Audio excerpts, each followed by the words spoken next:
Welcome, everybody, to a new series which I am calling How to Gear Your Heroes, the Basics. This first episode will be on building a DPS in Watcher of Realms, and I'm going to teach you the absolute basics. The video will be accessible to everybody, but it is geared towards beginners because I feel those are the players that probably need the most help. I recently posed a question on my Discord, the Fast and the Fastidious, link in the description in the top pinned comment. And with this question, I actually built a whole channel and I called it Request My Next Video. I took yesterday off. I said, hey, taking the day off. But if you guys want to suggest some video ideas you've been hoping to see, list them here and I'll try to make some of them over the next few weeks. There were a handful of replies, not that many, but not that little. I don't know, maybe a dozen, 2 dozen, 3 dozen people, maybe 2 or 3 dozen people messaged. And I will leave this up if you guys have your own video ideas you want to request. But I got a lot of requests for gearing. So what we're gonna do here is our first video going through the absolute basics on how to gear a certain role. And I am splitting the heroes up into 5 roles. So right now we're kicking it off with DPS, then we're gonna do tanks, then inspiration units, then spammers, and finally healers. I think this covers most of the roles in the game.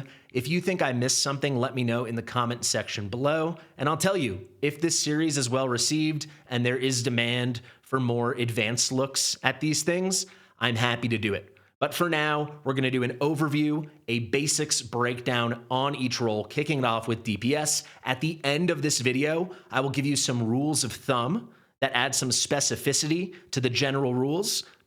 And quickly, guys, I do want to say, if you appreciate what we're doing here on this channel and you like this video, be sure to give it a big thumbs up and please subscribe to the channel. We are less than 400 subscribers now from hitting 50,000. If we could get to 50,000 subscribers by the end of the year, we've got 10 days left. That would be so cool. Thank you. Let's get to it.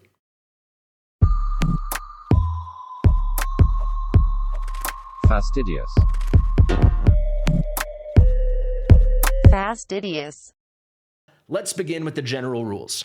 Okay, the vast majority of DPS in Watcher of Realms are attack-based, meaning their damage scales off of their attack stat.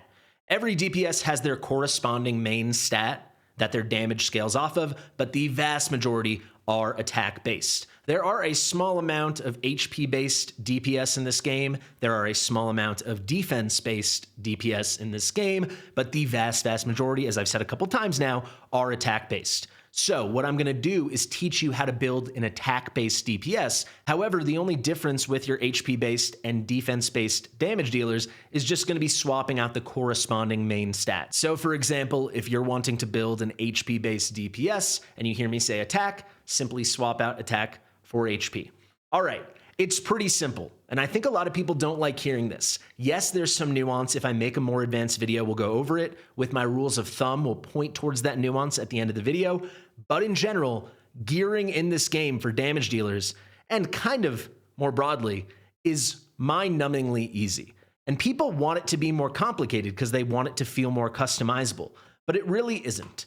The main stat for all your right side pieces, and if you don't know, your right side pieces of gear have a variable main stat, right? On the left, the main stat is always flat attack for the weapon, and it is always flat HP for the breastplate. But on the right, with the bangle, the amulet, and the ring, you can see we've got a nice handful of options. For each one, we have 9 main stats. Only one of those 9 for each specific spot changes.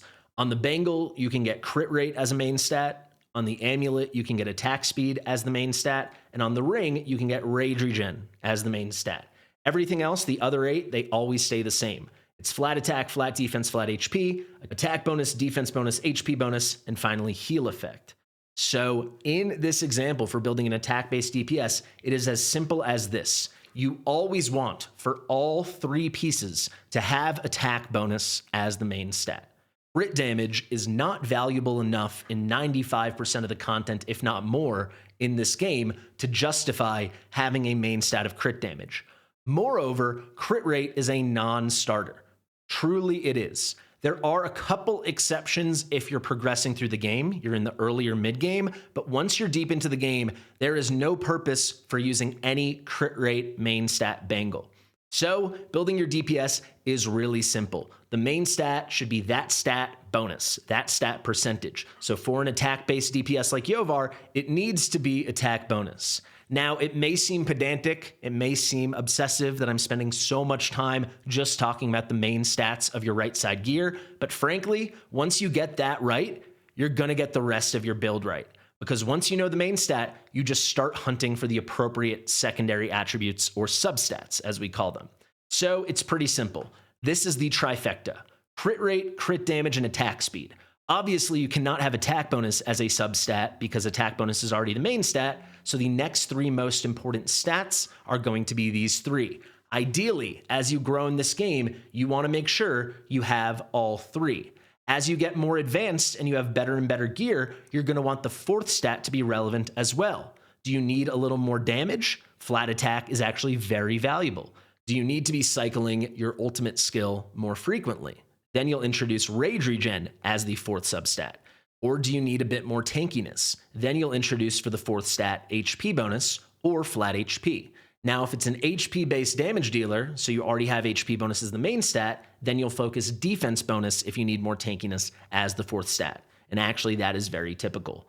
But the basics are this: attack bonus main stat, and then crit rate, crit damage, attack speed. And you want that on all three pieces. There are a couple exceptions we'll cover at the end with the rules of thumb, but in general, every single unit in this game needs those stats if you want to deal a lot of damage. Full stop, all right? It is as simple as that. The next thing is going to be the left side gear. The two kinds of left side gear, weapons and breastplates, have a fixed main stat as we discussed. The weapon has a fixed main stat always of flat attack. There is no exception at all. You can see when I click on it, and we go to look at the primary attribute options, the main stat options for that piece, it's only flat attack. And for the breastplate, it is only flat HP. So now we're hyper-focused on the substats only. Because we can now not have attack bonus as a main stat, we need it in the substats. This is the most important substat by a mile. After that, you're gonna want crit rate. You wanna build your units with as close to 100% crit rate as possible. With certain kind of units that we'll cover at the end of the video with the rules of thumb, you definitely want them crit capped. The third essential substat will change depending on the gear piece type. Now, why do I say that? Well, for a normal piece of gear, even if it's ancient or variant, unless it's also exclusive or it's been refined or re-rolled in some way, there are certain substats it cannot have. So a weapon, unless it's an exclusive or it's been worked on, it cannot have attack bonus, crit rate, crit damage, and attack speed. You can see if I select that perfect 4 substat combination, I only have 3 options, and they are all exclusive pieces of tier 3 gear, or it's a special forged tier 3 variant.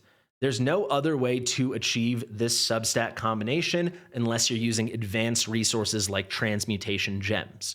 So it's important to know which substat combinations are not possible. You can only get crit damage or rage regen percentage on a weapon if the piece is an exclusive, an ancient, or a variant. And you can never get attack bonus, crit rate, rage regen, and attack speed, or attack bonus, crit rate, crit damage, and attack speed, all 4, unless the piece is an exclusive piece or some kind of special forged or altered piece. You can see that here again. The crit damage combination, just those 3. The rage regen combination, we have more options, but again, they are all exclusive pieces. So when you go to find the perfect combination for your weapon, you go for attack speed. That is going to be the 3rd substat. For the 4th substat, it doesn't matter much. As you get more advanced, you could hunt things like HP bonus or flat HP, but for now, this is fine. Obviously, flat attack is not an option because that is the main stat already. You cannot have a substat that is already the main stat. As we go to the breastplate now, it's a similar situation as what we saw with the weapon. Again, there are 2 substats that are not possible unless the piece of gear is special. And those 2 substats are rage regen, which we had before, but now also attack speed, where we can normally get attack speed on the weapon, but we cannot get crit damage. On the breastplate, we cannot get attack speed, but we can get crit damage. There are the exceptions if the piece is exclusive or it's been altered in some way, but with normal gear, that is how it works. So for the breastplate, you want this trifecta, as I call it. You always want attack bonus, crit rate, and crit damage. If you're earlier on in the game and you can't get such good substats, crit rate is the second most important after attack bonus, and then it's going to be crit damage. Once you have better gear and you can focus a fourth substat from your normal gear, flat attack is a possibility on the breastplate because it is not the main stat here. Here, the main stat is HP. So this is going to be the perfect quad of substats on a normal piece of gear. When it comes to your exclusives, you can get the normal perfect quad of attack bonus, crit rate, crit damage, and attack speed if the piece is exclusive or special in some other way. And the same thing goes with rage regen percentage, though I don't have any right now. If we look for this combination, attack bonus, crit rate, rage regen, and attack speed, I do have a couple. But what you need to know when it comes to the basics of gearing are for the weapon, you are going to want first and foremost attack bonus, then crit rate, then attack speed. The fourth substat doesn't really matter, but if you can get it, HP bonus or flat HP are going to be great options. For the breastplate, first and foremost, once again, you need attack bonus, then crit rate, then crit damage. If you have good enough gear that you can focus options for a fourth substat, flat attack is the best choice for DPS. HP bonus is the best choice for tankiness. Remember, flat HP is not an option because it's the main stat here. However, if you don't yet have those choices, any substat is fine. It could be heal effect. It doesn't matter. You need that trifecta. That's the most important thing to target. Now let's talk about sets. When you start off in this game, and I cannot stress this enough, these sets for the right side gear do not matter at all. These sets are a privilege, not a requirement, and not a need. Because getting the right main stat of attack bonus with relevant substats is so powerful and so important, that outweighs getting a strong set. Now, once you have good enough gear from a lot of different sets that you can hit the attack bonus with the appropriate substats, then you can focus a set. However, it is not worth sacrificing hitting the right main stat of attack bonus with relevant substats just to make a set work. The set bonus is not strong enough. Once you can make both work, that is perfect and you will get there. But when you start things off, broken set is fine. Pieces from any set are going to be okay as long as you're hitting the right main stats and the right substats. The left side is a different story. There are only two pieces here. There's less variability since the main stat is locked in. You do want to focus a set on the left. And the best DPS sets for attack-based damage dealers in this game for the left side in order are the following: Wicked Vengeance, then Warlord, then Calamity, then Annihilating Might. And frankly, Calamity is much better than Annihilating Might. The set bonus given by Calamity is attack bonus. The set bonus given by Annihilating Might is crit damage. Calamity, way better, because attack bonus is way better. So if you can help it early on, always build your units with Calamity over Annihilating Might. Now, I will say, Warlord in a lot of ways is as good as Wicked Vengeance. The reason Wicked Vengeance is the best in the game is because this is the set that gives the exclusive DPS gear.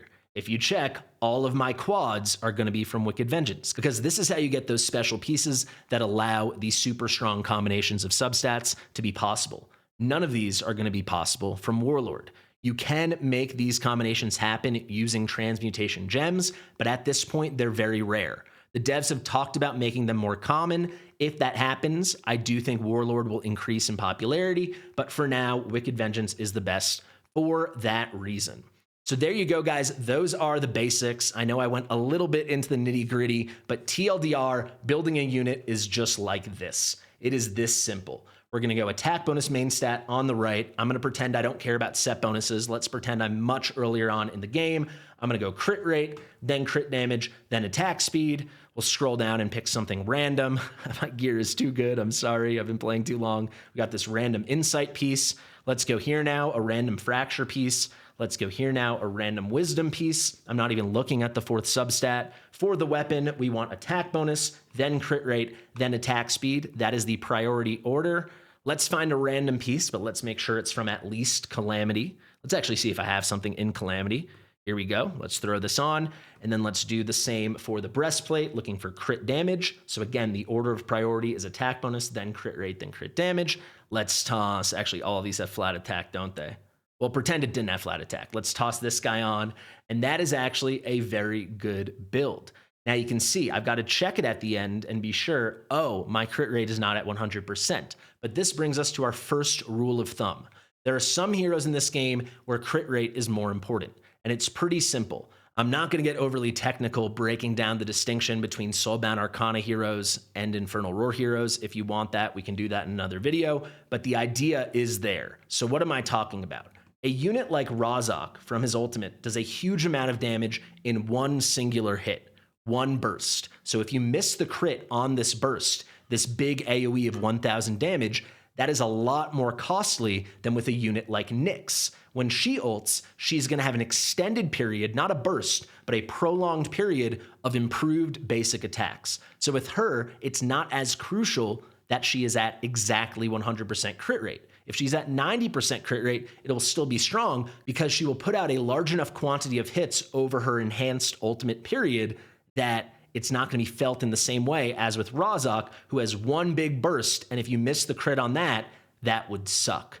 Now, as you progress into the game, eventually, all of your units should be at 100% crit rate or very, very close, like 97% or higher. Personally, I do run everyone at 100% crit rate or more. That may sound hard now if you're a new player, but I promise as your gear gets better and better, you're actually going to have such strong crit rate substat rolls that you will consistently build units with over 100% crit rate, whether you like it or not. So it's not going to stay an issue. But as you progress, it is very important to know who really needs 100% crit rate, who really must be crit capped, and who can get away with 90% or 95%. So a unit like Razak with a big bursty ult doing a bunch of damage in one big hit, he really needs 100% crit rate. Someone like Nyx, who has an enhanced basic attack for the ultimate, can get away with a little bit less crit rate. So if we go back to Yovar now and we want to finish off the build, it's pretty simple. Hunt in the substats for which pieces are falling short on crit rate. So on average, you want 20% crit rate per piece, assuming you're hitting 100% crit rate through all 5 pieces. When you get very deep into the game, you'll start hitting 100% crit rate using 4 pieces, but that is a video for another day. So you can see the bangle is at 19%, the amulet's at 14, that's a culprit. We've got this ring at 17.5, and already I can key in on how to fix this. We are 10.5% short of 100% crit cap for Yovar, so if we can find that 10.5% by improving the crit rate roll on this amulet and on this ring, we will be good to go.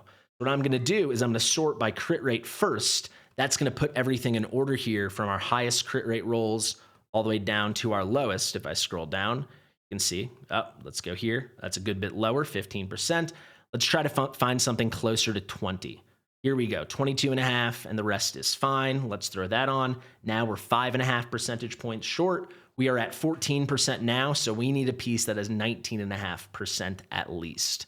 So let's look over here. There you go, 21.5%, and all of a sudden he is crit capped. And I promise you guys, eventually you'll build him with a full set. So for him, a full Wisdom build would be amazing.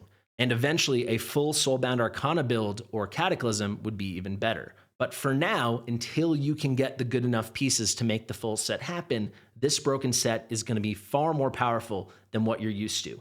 And even here with only 253% crit damage, this build is way stronger than if you were at 300% or 320, but the attack was very low. If we took out just one piece here and we went for a crit damage main stat, let me show you, the build would be worse. And take my word for it, please. Well, that piece is very good. But let's just find a normal piece. Here we go. Let's look. So now we're at just about 300%, but the attack went way down to 16.3K. It was at nearly 18K before. That is not worth it. Trust me, try it out for yourself. This is stronger. Next rule of thumb. The one place in this game where crit damage actually means something is Guild Boss 1. So that's going to be any of your Drake's Chasm fights, all the way up through Nightmare 3, Nightmare 4, and Abyss 1. There you can absolutely get away with one crit damage main stat piece on the right side.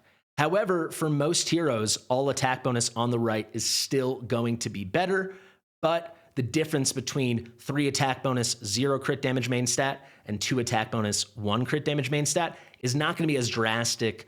The difference is not going to be as stark as if you did that in something like Semra or Matrix or Guild Wars, for example, on your defense. There you absolutely want triple attack bonus main stat, at least once you get deeper into the game and you have the gear to do it. Next rule of thumb, attack speed, as I said, is incredibly important for all heroes in this game, except for a couple big exceptions. And those exceptions will always tell you in their basic attack description. So if we go to someone like Virna and we click on her basic attack, we will see there's a special line at the end that says attack speed bonuses do not affect basic attack. So this means that a Virna with only the 100 base attack speed she starts with, or one that you built 800 attack speed onto if you had the best attack speed rolls of all time, will be attacking at the same attack interval. Because all that attack speed does in this game is it reduces the attack interval. It makes the unit go faster, but in her case, attack speed cannot do that. So for a unit like Virna, you can entirely ignore attack speed. Another good example is going to be Zealous, and you can see once again, there's a final sentence at the end of the basic attack. Attack speed bonuses do not affect basic attack. The final rule of thumb is as you start progressing through this game, start paying attention to who needs more attack speed. Now that sounds kind of weird because one thing I want to impart upon you in this video is that every unit, except for these couple exceptions like Virna and Zealous, where they explicitly state that attack speed cannot affect them, every other DPS needs attack speed and they need a lot. 200 attack speed is not going to be nearly as good as 450 attack speed. So whenever you can, get attack speed in the substats. However, for certain units, it's more important than others. Going back to the Nyx Razak example, units like Nyx, whose ultimate effectively is not its own skill, it's an enhancement skill that revs up and improves the basic attacks for a certain period of time, they will benefit more from attack speed. Attack speed is more essential for those units. A unit like Razak, whose ultimate is not tied to his basic attack speed is a little less important. Now, only a little. So what I'm saying is, if you're building Nyx and Razak for a piece of content, and one of them has to take one right side piece that has crit rate and crit damage in the substats, but no attack speed, and let's say you only have 2 bangles for them, and one of those doesn't have attack speed in the substats, they both have crit rate and crit damage, but one has attack speed, one doesn't, the one with attack speed, assuming all else equal, should go to Nyx, not Razak. The final thing I want to say, this is an addendum on our last rule of thumb, there are very few units in this game that are DPS that benefit from having attack speed as the main stat on an amulet. There are a couple, right? Helga, Dracula, Falcia, these units state it in their description. In some of their cases though, once your gear is really good, you can still ignore it. But outside of those, you're always going to be better off building units with attack bonus in the main stat and getting attack speed from the subs. As you progress, don't be afraid to use attack speed as main stat on an amulet here and there because you have to. But once you have enough gear and once you're good enough, for the vast majority of heroes, never do it.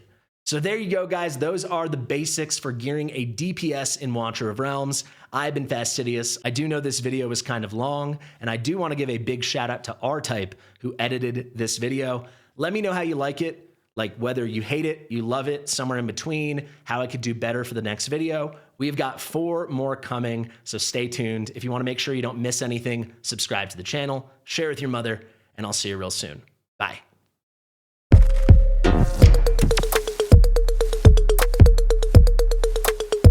Fastidious.